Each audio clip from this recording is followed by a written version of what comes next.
Beautiful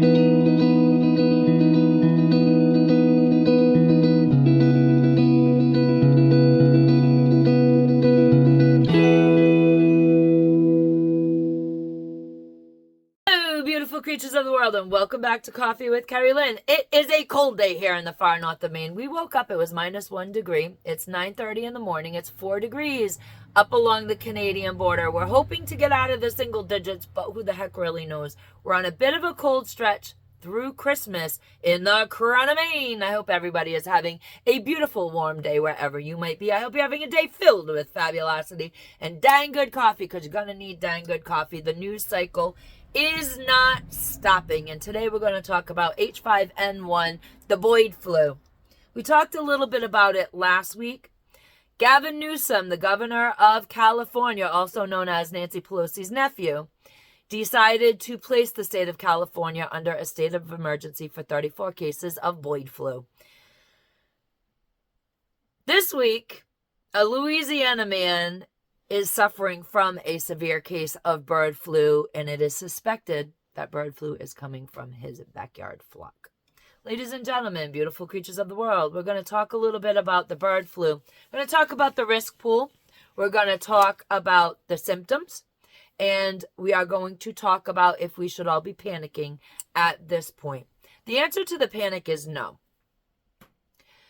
We panic and we get fearful of things that we don't know, the unknown. So we're going to take a minute and we're going to break down the bird flu, who is susceptible to the bird flu, and what are the symptoms of the bird flu, so that you are informed. Because when you are informed, you are no longer afraid.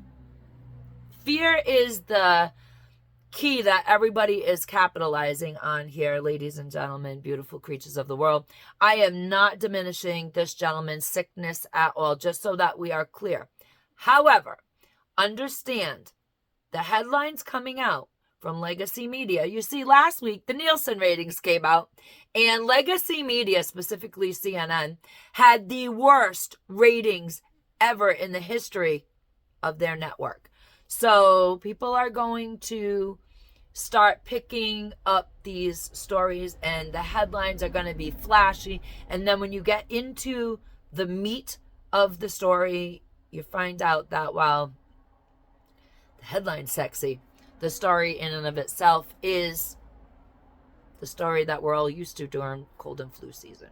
So we're going to take the fear out, because they want you afraid. They want you afraid and having high anxiety 24 hours a day, 7 days a week, because no matter how healthy you are, if you live in a constant state of fear and anxiety, it breaks down your immune system, and you catch every dang virus, cold, anything that's out there, y'all get it because you run yourself down.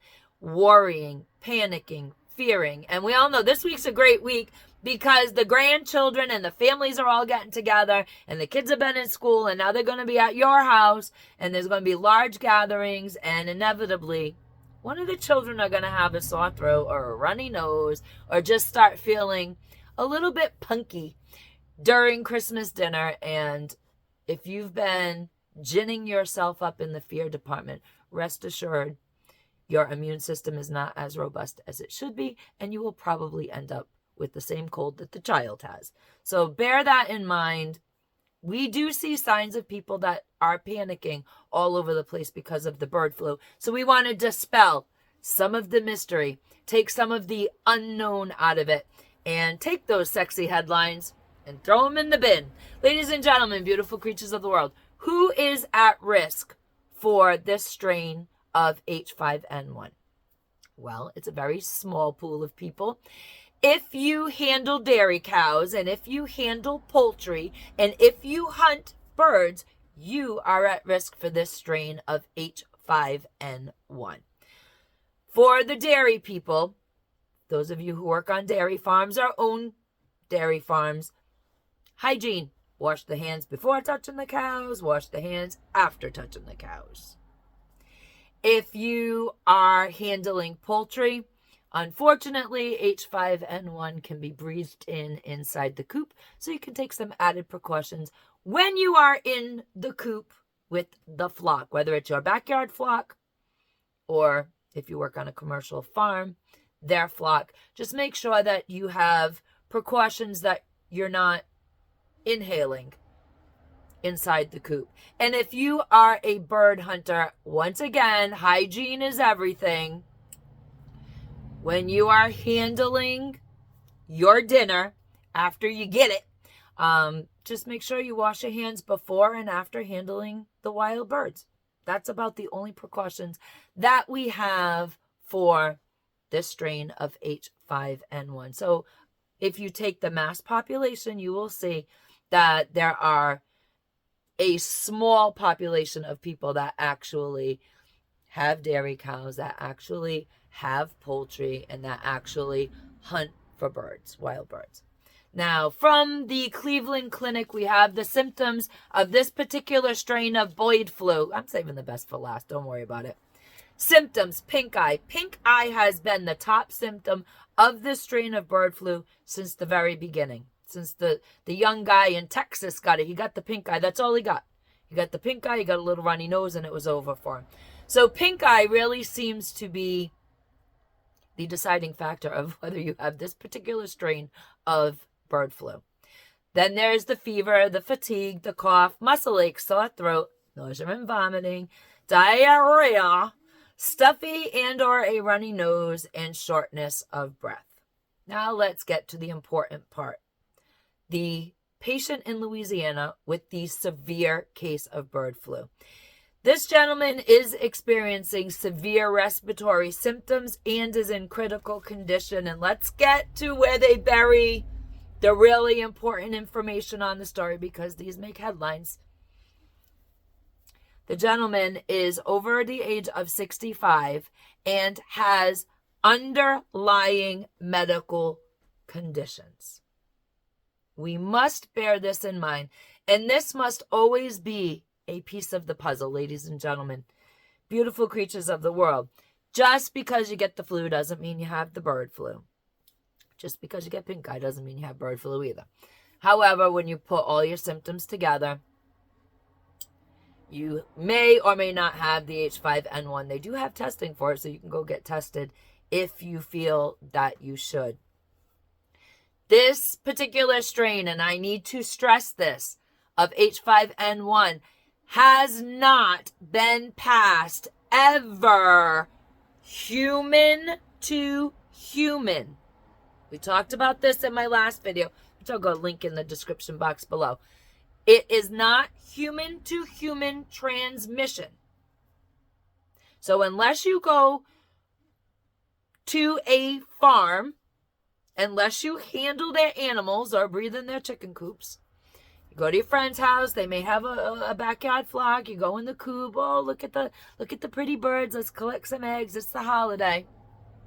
Unless you do that and that flock has H5N1, you're not going to contract it person to person yet. And I have to stress yet, because at any point this H5N1 could evolve. There's an evolution that happens with viruses. A virus's only objective is to live and become more and more vicious, so to speak. So in order to, and then it can't have such a level of viciousness that it starts killing the host, because then it can't transmit. So there is an absolute evolution and an absolute history to viruses. And right now, this particular case of H5N1, the Boyd flu, this strain, has not been passed from one human being to another. It's been from cows or poultry or wild birds. So there you have it. If you're not in those pools, chances are you're not going to get this. And like I said, this gentleman in Louisiana that has this severe case and is in critical condition has a backyard flock. And maybe that backyard flock was exposed to wild birds. Because if your bird's free range, they are going to be exposed to wild birds, and your flock could get this particular strain of H5N1. With that being said, ladies and gentlemen, this week's schedule is going to be a crapshoot. We're doing a lot of things today. I have a lot of stuff to do, so this will probably be the only video of today. Tomorrow's Christmas Eve. Maybe I gotta cook, gotta go get my ham. Christmas Day, definitely no videos on Christmas Day. Day after Christmas, depends on how exhausted I am, is Boxing Day too. I like Boxing Day. I don't do Black Friday, but I do like Boxing Day. And then the rest of the week should be scheduled as usual. New Year's Eve, maybe, because we don't really do anything on New Year's Eve. We're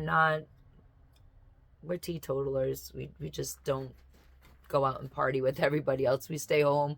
We snuggle up by the fire. We watch movies. And so maybe New Year's Eve we'll have a video go up. New Year's Day I should be okay with the video. Simply because, like I said, we're teetotalers. So I'll be able to come on air. While the rest of the content creators are all taking some Tylenol for their hangovers and their migraines, we'll be on air probably New Year's Day. And then the rest of that week will go as usual. Sometimes you get a video over the weekend, sometimes you don't. Maybe we'll be able to do a bonus episode. I don't know. Keeping my schedule open. Ladies and gentlemen, beautiful creatures of the world, in case something happens and I do not see you all before Christmas, I wish you all a very Merry Christmas, and I hope that all your wishes come true. I hope Santa Claus is good to everybody, and may you feel the joy and the happiness of the Christmas spirit throughout your Christmas season. Ladies and gentlemen, beautiful creatures of the world, be the kindness that you want to see in the world. Don't scare people with headlines over the holidays. That's what I was told. I got the warning. I'd love to show you what I did to my daughter-in-law when she asked about Christmas dinner times, and it was a great conversation, all culminating to, well, if there's a nuclear dirty bomb, Christmas isn't happening. I'm fun. I'm a fun mother-in-law. Keep my kids on their toes. Ladies and gentlemen, beautiful creatures of the world, Carpe Diem, because no one promised you a tomorrow.